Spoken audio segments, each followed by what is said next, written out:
Hello student.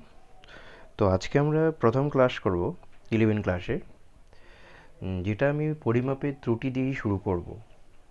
মানে তোমাদের প্রথম প্রশ্নটা যে ওই ডাইমেনশন অ্যানালাইসিসগুলো রয়েছে, ডাইমেনশনগুলো রয়েছে, ওগুলো তোমরা বাড়িতেই পড়ে নিবে, তোমরা বাড়িতে পড়লেই এগুলো বুঝবে। তো পরিমাপের ত্রুটিটা এইটা দিয়ে আমি শুরু করব। দেখো যে যখন আমরা কোনো ভৌত রাশি পরিমাপ করব, সেই পরিমাপটা কখনোই কিন্তু ত্রুটিমুক্ত হবে না, কিছু না কিছু কিন্তু এরর থাকবেই। তো কী ধরনের এরর থাকে, সেই এররগুলো কীভাবে ক্যালকুলেশন করে, তো সেটা আমরা আজকের ক্লাসে জানবো, এবং এটা জানার পর তোমরা ত্রুটি নির্ণয় করা জেনে যাবে। চলো শুরু করা যাক তাহলে। তো প্রথমে আমরা দেখব যে ত্রুটি কত ধরনের হয়, কীভাবে ত্রুটি আসতে পারে। যে প্রথমে দেখো সিস্টেমেটিক এরর বা পদ্ধতিগত ত্রুটি একটা থাকতে পারে, আর একটা র্যান্ডম এরর বা অবিন্যস্ত ত্রুটি থাকতে পারে। এবার এই দুটো ত্রুটির মধ্যে সিস্টেমেটিক এরর যেটা রয়েছে এইটা মোটামুটিভাবে একটুখানি যতটা ত্রুটি কম করা যায় সেটা আমরা চেষ্টা করতে পারবো।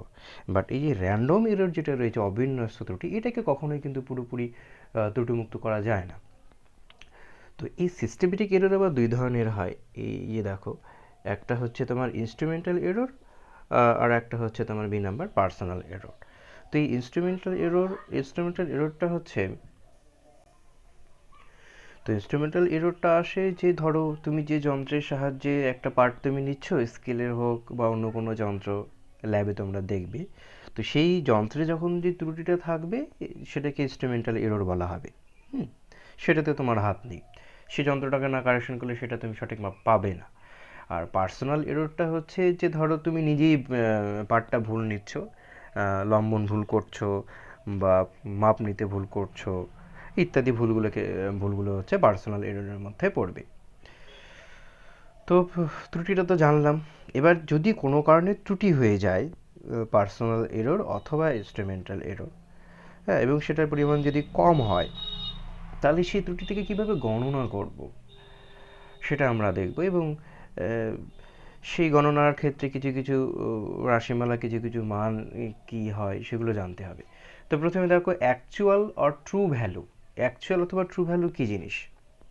ধরো তুমি একটা কোনো ভৌত রাশি পরিমাপ করছো, পরিমাপ করতে করতে দেখা যাচ্ছে তুমি n বার সেটার পরিমাপ করেছো। যেমন আমি এরকম সেই পরিমাপগুলোর নাম দিয়েছি, একটাকে x1, একটাকে x2, একটাকে ডট ডট করে xn।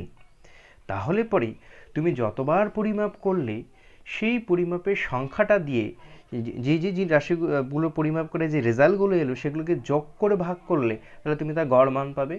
এই গড় মানটাকেই অ্যাকচুয়াল ভ্যালু অথবা ট্রু ভ্যালু বলা হয়। আচ্ছা, এটা যদি একটু বুঝতে অসুবিধা হয় আমি আরও একটা এক্সাম্পল হিসেবে ছোট্ট করে বলছি। ধরো তুমি স্কেলের সাহায্যে পার্ট নিচ্ছ, স্কেলের সাহায্যে পার্ট নিতে গিয়ে একটা মান তুমি পেলে ধরো এরকম 8.8, একবার তুমি পেলে হয়তো ধরো 8.9, আর একবার তুমি হয়তো পেলে 8.10। ধরো আমি 10বারই পরিমাপ করবো, আর সরি 3বারই পরিমাপ করবো, আর করবো না। তাহলে পরে ওখানে কতবার পরিমাপ করেছি? না 3বার করেছি। তাহলে তার গড় ভ্যালু কী আসবে? না সিম্পলি 3টিকে যোগ করব, করার পর আমি 3 দিয়ে ভাগ করব, করলে দেখা যাবে যে এদের মাঝখানের ভ্যালুটা গড় মান আসছে। তার মানে গড় মানটা তুমি যতবার পরিমাপ করছো তাদের যে মাঝামাঝি ভ্যালুগুলো আসবে, হ্যাঁ, সেটাই আসবে। এটাই হচ্ছে আমার সঠিক মান বা গড় ভ্যালু। এরপরে আসছে এরর। ত্রুটি জিনিসটা কি? এই ত্রুটি জানতে গেলে আমাকে জানতে হবে চূড়ান্ত মান। এইটা হচ্ছে চূড়ান্ত মান, x সমান সমান আমি যে গড় ভ্যালুটা পেলাম সেটা x বার, প্লাস মাইনাস দিয়ে একটা এপসাইলন এসছে, এই এপসাইলনটাকেই বলা হয় ত্রুটি। মানে আমি যখন গড় মানটা বের করব, গড় মানটা বের করার পর তার সাথে যদি আমি ত্রুটিটা ক্যালকুলেশন করতে পারি, করে যদি ত্রুটিটাকে আমি যোগ করে দিতে পারি অথবা বিয়োগ করে দিতে পারি, মানে গড় মানের থেকে হয় বাড়বে অথবা কমবে, সেই জন্য প্লাস মাইনাস লেখা রয়েছে, তাহলে যে এই অ্যাড করা ত্রুটির সঙ্গে অ্যাড করা বলাটা হচ্ছে আমার চূড়ান্ত মান। তাহলে এই জিনিসটাকেই বলা হয় ত্রুটি। এবার আমরা দেখি ত্রুটিটাকে কিভাবে ক্যালকুলেশন করে। দেখো ত্রুটিটাকে এইভাবে ক্যালকুলেশন করা হয়। এই যে এটা হচ্ছে ত্রুটির মধ্যে আবার গড় ভ্যালু, ত্রুটির গড় মান। মানে আমি বলতে চাইছি যে তুমি x1 একটা রাশিমালা পেয়েছিলে, সেখান থেকে সঠিক মানটা বাদ দিয়েছিলে, মানে গড় মানটা বাদ দিয়েছিলে, তাদের আবার আমাকে নিতে হবে মানটা অনলি। মানে এটা প্লাসও হতে পারে মাইনাসও হতে পারে, আমি প্লাস মাইনাস নেব না, তাহলে আমি শুধু সঠিক মানটা নেব। একই রকমভাবে তুমি 2 নাম্বার যে রাশিমালাটা নিয়েছিলে, তার থেকে তুমি যে গড় ভ্যালুটা বাদ দিয়েছিলে, যে মানটা এসেছিল সেইটা। এরপরে তুমি 3 নাম্বার একটা তুমি পরিমাপ করেছিলে, তার থেকে যে গড় মানটা বাদ দিয়েছিলে সেটা আসবে। এই করতে করতে তোমার হচ্ছে এন সংখ্যক বার তুমি যে পার্টটা নিয়েছিলে সেখান থেকে গড় মানটা তুমি বাদ দিয়েছো, তাদের যে অ্যাবসোলুট মান, মানে শুধু রাশিমালা, এদের যদি তুমি গড় করো তাহলেই তুমি ত্রুটিটা পাবে। আচ্ছা, এই জিনিসটা মনে হয় একটুখানি বুঝতে অসুবিধা হচ্ছে, আমি একটু বোঝানোর চেষ্টা করছি। দেখো, আমি আগের মানটাই নেব, তাহলে একটু সহজ হবে। আমি তো এই 3টে মানের কথাই বলেছিলাম, এবং মাঝখানের মানটা আমার গড় মান এসেছিল। তাহলে দেখো, আমি যখন এই x1 বলতে কিন্তু এইটা এইটা আমার x1 এর মতো, এইটা আমার এক্ষেত্রে x বার, আর আবার এটা নিজে x2 হবে, আবার এটা x3 হবে। তাহলে দেখো, আমি যদি x1 x বার করতাম, তাহলে আমাকে অ্যাকচুয়ালি কী করতে হতো? আমাকে 8.8 থেকে 8.9 আমাকে বাদ দিতে হতো, তার এই মানটা আমাকে নিতে হতো। এবার 8.8 থেকে 8.9 বাদ দিলে দেখো কত হচ্ছে, তোমরাই বলো। এখান থেকে তোমরা যদি বাদ দাও, এখানে কিন্তু একটা ব্র্যাকেটের ভিতরে দেখো মাইনাস আসতো 0.1, মাইনাস 0.1 আসতো। তার মানে আমি যেহেতু এই বার দিয়ে দিয়েছি, মড দিয়ে দিয়েছি, তার মানে আমার এখান থেকে ভ্যালুটা আসতো অনলি 0.1। কারণ এইটাতে প্লাস থাক মাইনাস থাক যা থাক না কেন, আমাকে সবসময় কিন্তু পজিটিভ ভ্যালু নিতে হবে। মানে আমাকে বুঝতে হবে এর ভিতরে সবসময় পজিটিভ থাকবে, আমাকে ডিফারেন্সটা তো নিতেই হচ্ছে, ডিফারেন্সটা পজিটিভ হবে। যদি নেগেটিভ আসে তাহলেও পজিটিভ নিতে হবে, এই জন্যই এইবার এই মডগুলো দেওয়া রয়েছে। তো একই রকমভাবে দেখো, 2 নাম্বারটাকে তুমি যদি বাদ দাও, তাহলে এখানে 0 চলে আসতো। 8.89 থেকে 8.9কে বাদ দিলে 0ই আসবে। তারপর একটা 8.10 থেকে আবার তুমি যখন 8.9 বাদ দিত, তাহলে +1 আসতো। সেই দুটোকে যোগ করতে হতো, দিয়ে সেটাকে 3 দিয়ে ভাগ করতে হতো। মানে ব্যাপারটা এরকম। এই যে রেজাল্টেন্ট এররগুলো পেলাম, মানে ডিফারেন্সের গড়গুলো পেলাম, এটাকেই আমি এরর বলছি বা ত্রুটি বলছি। যেমন এইটা আমার প্রথম পরিমাপের ত্রুটি, x1 মাইনাস এক্স বারটা, এটা আমার x2 মাইনাস এক্স বারটা দ্বিতীয় পরিমাপের ত্রুটি, এটা xn মাইনাস এক্স বারটা আমার nতম পরিমাপের ত্রুটি। এখানে যেহেতু আমি 3টে পরিমাপ নিয়েছিলাম, 1টা 2টো 3টে, এখানে কিন্তু 3টে পরিমাপই পেতাম। তুমি যদি 10টা পরিমাপ নাও, তাহলে তুমি 10টা পরিমাপই পাবে আর কি। তবে তোমার ত্রুটি পূর্ণ করতে গেলে বা কম ত্রুটি করতে গেলে সবসময় বেশি মাপ নিতে হয়, 10 বা 10-এর বেশি। তো এগুলো তোমরা যখন ল্যাবে ঢুকবে, প্র্যাকটিক্যালগুলো যখন করবে, যখন মেজারমেন্টগুলো পড়বে, তোমাদের সেই সময় যে স্যাররা থাকবেন, তোমাদের সেই সময় কিন্তু তোমাদের ব্যাপারগুলো আরও ভালো করে বুঝিয়ে বলবেন। তো এরপরে দেখো, পরের একটা পার্ট রয়েছে ফ্র্যাকশনাল এরর অথবা রিলেটিভ এরর। ফ্র্যাকশনাল এরর বা রিলেটিভ এরর, যেটাকে বাংলায় বলা হচ্ছে আপেক্ষিক ত্রুটি, এইটা কিছুই না। এই যে আমি ত্রুটিটা বের করতে পারলাম, সেই ত্রুটিটাকে যদি আমি চূড়ান্ত মান দিয়ে ডিভাইড করে দিতে পারি, মানে আমার একটা চূড়ান্ত মান এসেছিল, আবার আমি লিখছি চূড়ান্ত মানটা আমার এইটা এসেছিল, এইটা আমাকে এক্স বারের সাথে ত্রুটিটা যোগ করে অথবা বাদ দিয়ে করতে হয়। এই যে ফাইনাল যে আমার মানটা এসছে, সেই মানটাকে যদি নিচে রাখি, আর যে পরিমাণটা ত্রুটি হয়েছিল সেটাকে যদি উপরে রাখি, এইটিকে আমাকে বলা হচ্ছে ফ্র্যাকশনাল এরর অথবা রিলেটিভ এরর। এটা অনেক সময় জানতে চায় বা জিজ্ঞেস করে। এবার আর একটা রয়েছে পার্সেন্টেজ এরর। পার্সেন্টেজ আমাদের এইসবই বের করতে হয় আর কি। Percentage error. এই পার্সেন্টেজ এররটা কিছুই না, এই রিলেটিভ এররের সঙ্গে একটা 100 গুণ করে দিতে হয়, তার মানে এপসাইলন বাই এক্স ইন্টু 100। এইটা হচ্ছে আমার পার্সেন্টেজ এরর। তো আমরা এরর জানলাম, এবার এররগুলো কিভাবে ক্যালকুলেশন করে সেটা একটু দেখে নিই। ধরো এরকম একটা রাশিমালা রয়েছে, যেটা দুটো রাশির গুণফল, গুণফলের সঙ্গে আর কি ইকুইভ্যালেন্ট। তো এই রাশিমালার ক্ষেত্রে ত্রুটি যদি আমাকে বের করতে হয়, প্রথমে আমাকে রিলেটিভ এরর বা আপেক্ষিক ত্রুটি বের করতে হবে। তো আপেক্ষিক ত্রুটিটা দাঁড়াবে, আপেক্ষিক ত্রুটি এইটা কিছুই না, এইটাকে হচ্ছে delta Y divided by Y লেখা হয়। এইটা হচ্ছে আমার আপেক্ষিক ত্রুটি। এবার ডেল্টা ওয়াই বাই ওয়াই কী করে বের করব? না, এখানে দেখো দুটো রাশিমালা যেহেতু রয়েছে, তাহলে এর আমাকে delta A divided by A করতে হবে। এবার কিন্তু এখানে প্লাস আসবে, তারপরে আসবে delta B divided by B আসবে। এটাই আমার রিলেটিভ এরর। আচ্ছা, এগুলো কিভাবে আসে, কেমন করে আসে, আমি প্রবলেম করিয়ে একটু একটু করে বোঝাবো। একবারে বুঝতে গেলে তোমাদের একটু অসুবিধা হবে। শুধু এইটুকু জেনে রাখো, যদি এরকম একটা রাশির যদি গুণের সঙ্গে ইকুইভ্যালেন্ট হয়, গুণ থাকে, তাহলে তার আপেক্ষিক ত্রুটি মানে এই জিনিসটা আমরা জানি। এই জিনিসটাই অ্যাকচুয়ালি সেই ত্রুটিটা, তাকে অরিজিনাল ভ্যালুতে যেটাকে ভাগ করবো সেটা। তাহলে এর ক্ষেত্রে রাশিমালাগুলো আসবে delta A by A, delta B by B. তো এবার আমরা একটা এরকম প্রবলেম দেখি। সেই প্রবলেমটা দেখার পর আমি আবার এটা ফেরত আসছি, কীভাবে এটা তৈরি হচ্ছে সেটা দেখাচ্ছি। ধরো এরকম ক্ষেত্রফল তুমি পরিমাপ করছো, সেখানে তোমার একটা ত্রুটি নির্ণয় করতে বলা হচ্ছে, বা ত্রুটি হয়েছে সেটা কত পার্সেন্ট হয়েছে সেটা বলতে বলা হয়েছে। তাহলে ক্ষেত্রফলে তো দৈর্ঘ্য থাকবে, প্রস্থ থাকবে।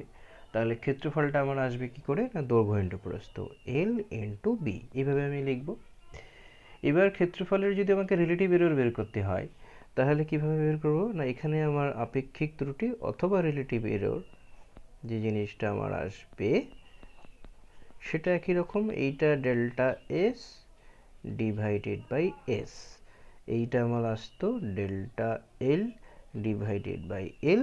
এবার কিন্তু যোগ করতে হবে, মানে কতগুলো ত্রুটি হচ্ছে, ত্রুটিগুলোকে যোগ করে করে মানে কত বেশি ত্রুটি হচ্ছে সেটা আমি বের করছি অ্যাকচুয়ালি।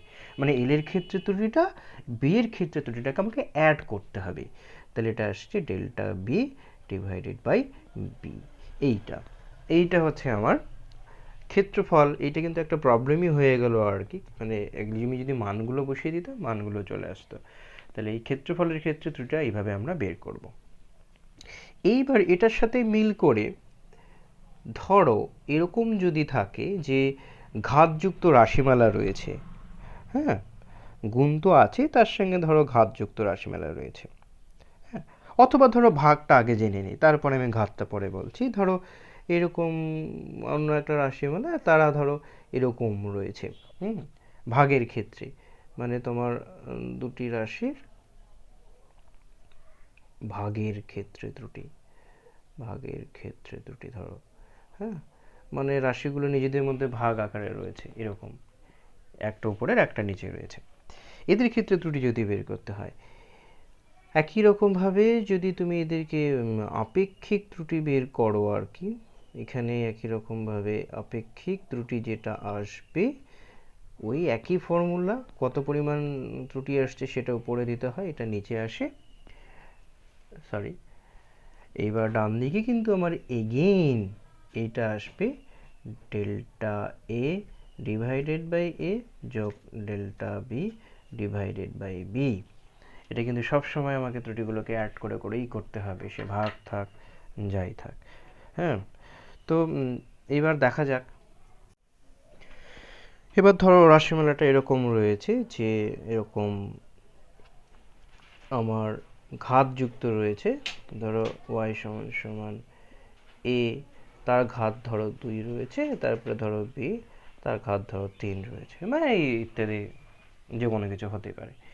এর ক্ষেত্রে যদি আমাকে আপেক্ষিক ত্রুটি বের করতে বলে, তাহলে কি হচ্ছে, না এখানে যে আপেক্ষিক ত্রুটিটা আসছে সেটা একই রকমভাবে সবসময়, এইটা আমার ত্রুটিটা আমি ওখানে এপসাইলেন যেটা লিখেছিলাম সেই এপসাইলেনটাই অ্যাকচুয়ালি ডেল্টা ওয়াইটা ক্ষেত্রে, এইটা একই রকমভাবে।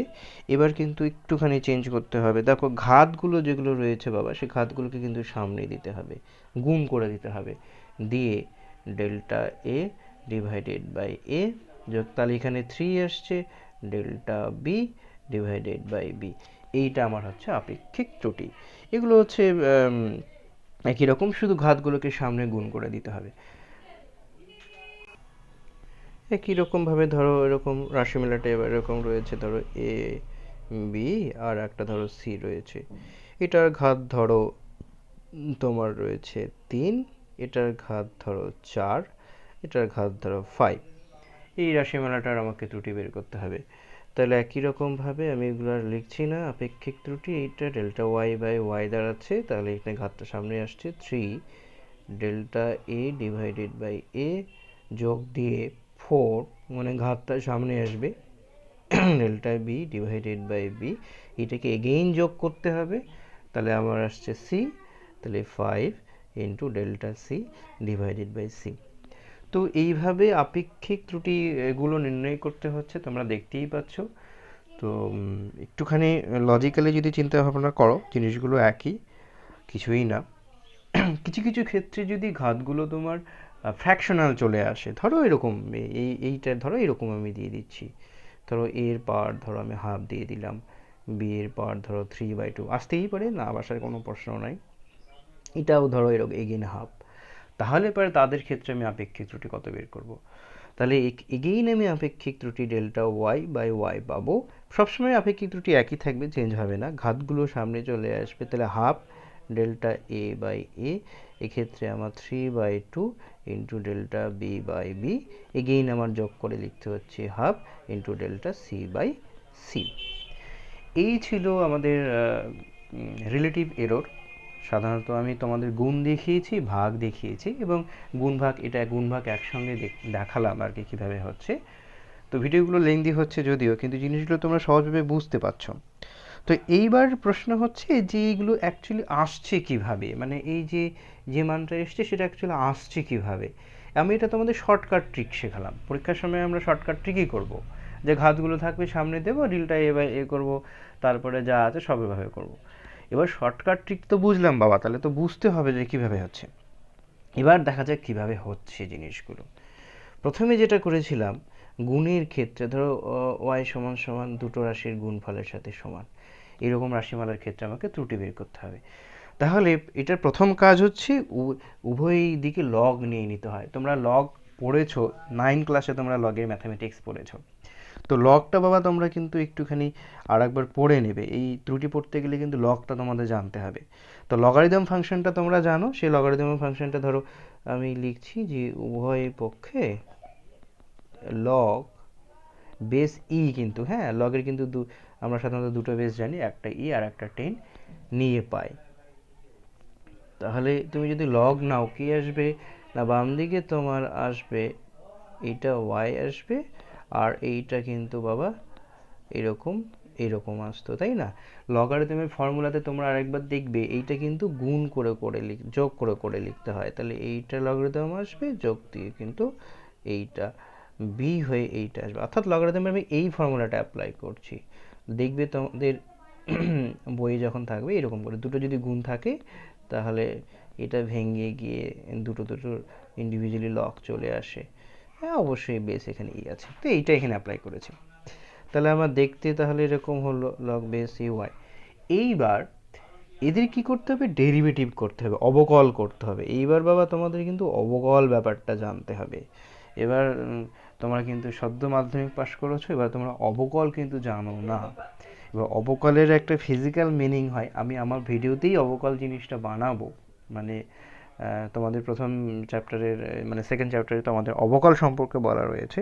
অবকল, হ্যাঁ, যারা যারা ম্যাথমেটিক্স শুরু করে দিয়েছো অলরেডি, ইংরেজিতে এটাকে ডেরিভেটিভ বলে। তো এই অবকলটা বাবা ভীষণ ইম্পর্টেন্ট জিনিস আর কি, তোমাদের একদম বেসিক জিনিস। এই জিনিসটা যদি তুমি না জানো, পরিষ্কার যদি তোমার মাথাতে না থাকে, তুমি ম্যাথামেটিক্স যেমন পারবে না, তেমনি ফিজিক্সও পড়তে পারবে না। ম্যাথামেটিক্স না জানলে ফিজিক্স তো পড়তে পারবেই না, সেটা তো বড় প্রশ্ন। কিন্তু অবকল জিনিসটা তুমি যদি না জানো, তাহলে অবকল ছাড়া কিন্তু তুমি ম্যাথামেটিক্স, ফিজিক্স আরও অনেক জায়গায় এক জায়গায় থাকবে, সেখানেও কিন্তু তুমি বেশি করে জানতে পারবে না। তো ম্যাথামেটিক্স স্যারের কাছে অ্যাটলিস্ট অবকল জিনিসটা কি সেটা পরিষ্কার হয়ে আসবে। আমি আরেকবার অবকল জিনিসটা বলার চেষ্টা করব। আচ্ছা, আমি এবার এই যে জিনিসটা বলতে চাইছি সেটা করি। এবার যদি আমি উভয় পক্ষে অবকল করি, উভয় পক্ষে ধরো আমি অবকল করছি, অবকল, তাহলে বাম দিকে আমার আসতো লগের, যদি আমি ডেরিভেটিভ করি বা অবকল করি, তাহলে এইটা যে ফাংশনটা রয়েছে সেই ফাংশনটা নিচে আসবে, হ্যাঁ, আর উপরে আমার আসবে ডেল্টা ওয়াই, এরকম আসতো। মানে যে ফাংশনটার করা হচ্ছে সেই ফাংশনটা নিচে আসে, এবং অবকল এটা অ্যাকচুয়ালি অবকলের স্মল কোয়ান্টিটি, সেটা লিখে দিতে হয়। আর ডান দিকে তোমার চলে আসবে 1/a, এর সঙ্গে থাকছে ডেল্টা এ, এটার অবকল করলে 1/a আসতো, তারপরে এখানে ইয়েটা লিখতে হয়, অপেক্ষকটা লিখতে হয়, তারপরে এখানে আসতো 1/b গুণ দিয়ে ডেল্টা বি। এইভাবে কিন্তু বাবা রিলেটিভ এররগুলো এসছে, এই জিনিসটা কিন্তু মাথার মধ্যে খেয়াল রাখতে হবে। এটাই আমি শর্টকাট ট্রিকে এটা একবারে তোমাদের লিখে দিচ্ছিলাম যাতে তোমাদের বুঝতে অসুবিধা না হয়। তো যেহেতু তোমাদের অবকল এই ব্যাপারটা এখনও শুরু হয়নি, মানে আশা করছি তোমরা অনেকেই এই জিনিসটা জানো না, কেউ কেউ জানতেই পারো আগে যারা জেনেছো। যারা জানো না তাদের জন্য বলছি যে এই জিনিসটা কিন্তু এইভাবে এসছে। হ্যাঁ, অবকলের আরও কিছু ফর্মুলা রয়েছে। তো তোমাদের আমি এই জিনিসটা এখানে এই এতটুকুই রাখলাম।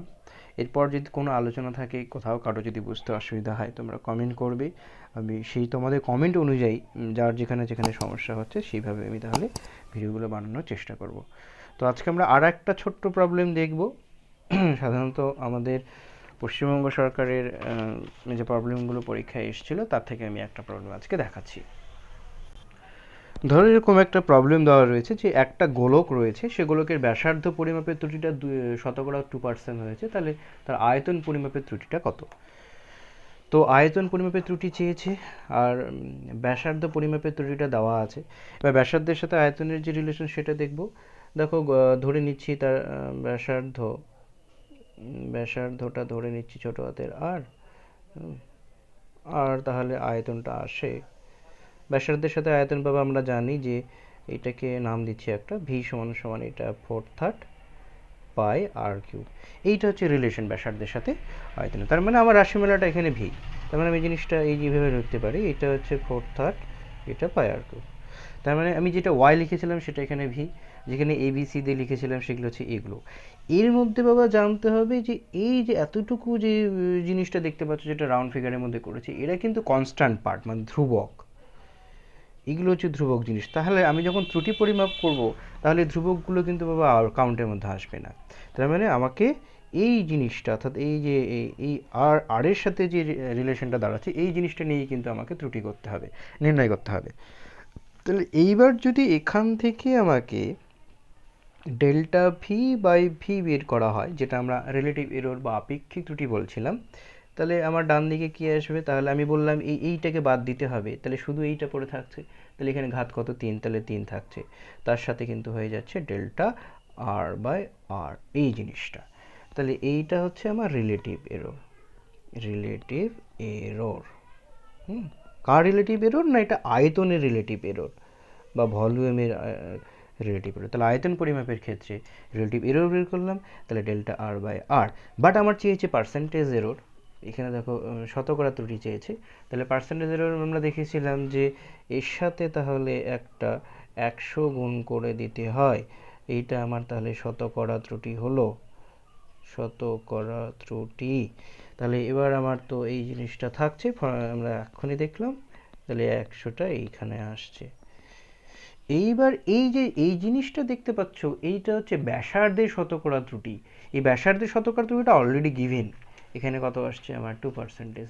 তাহলে আমি এখানে বসিয়ে দেবো, তাহলে আমার এখানে আসছে 3 × 2, তাহলে আমার অ্যান্সারটা হচ্ছে 3 × 2 = 6%। তাহলে আমার আসলো আয়তন পরিমাপের ত্রুটি 6%। তো আশা করি তোমরা এটা বুঝতে পেরেছো। তো আজকে আমি এই পর্যন্তই রাখছি এবং তোমাদের জন্য আমি দুই একটা অঙ্ক দিয়ে দিচ্ছি, সেই অঙ্কগুলো তোমরা সলভ করবে। তো এরকম আমি দুটো ত্রুটি তোমাদের দিলাম প্রবলেম, যে ধরো যদি জেড সমান সমান এইরকম একটা রাশিমালা হয়, তবে জেড পরিমাপে আপেক্ষিক ত্রুটি কত, এটা তোমরা ক্যালকুলেশন করবে, করে কমেন্ট বক্সে জানাবে। 2 নম্বর প্রবলেমটা হচ্ছে যে ওহমের সূত্রের সাহায্যে অজানা রোধ আর নির্ণয়ের জন্য বিভব প্রভেদ ভি, তড়িৎ প্রবাহমাত্রা আই, এবার বিভিন্ন পার্ট নেওয়া হলো। ভি এবং আই এর শতকরা ত্রুটি 5% এবং 2% হলে আর এর মানে শতকরা ত্রুটি কত? তো এই দুটো প্রবলেম তোমরা বাড়িতে করবে, করার পর খাতায় করে রেজাল্টগুলো কী হচ্ছে সেটা কমেন্ট বক্সে লেখার চেষ্টা করবে, অথবা ছবি তুলেও শেয়ার করা যায় সেটা দেখার চেষ্টা করবে। আমাকে তাহলে জানাবে আর কি তোমাদের কত হচ্ছে এই ত্রুটিটা। এই দুটো কাজ তোমাদের আমি দিলাম, যারা আমার ভিডিওগুলো ফলো করছো বা দেখছো তাদের জন্য। তো সবাই সুস্থ থাকো, ভালো থাকো, আজকে এই পর্যন্তই থাকলো।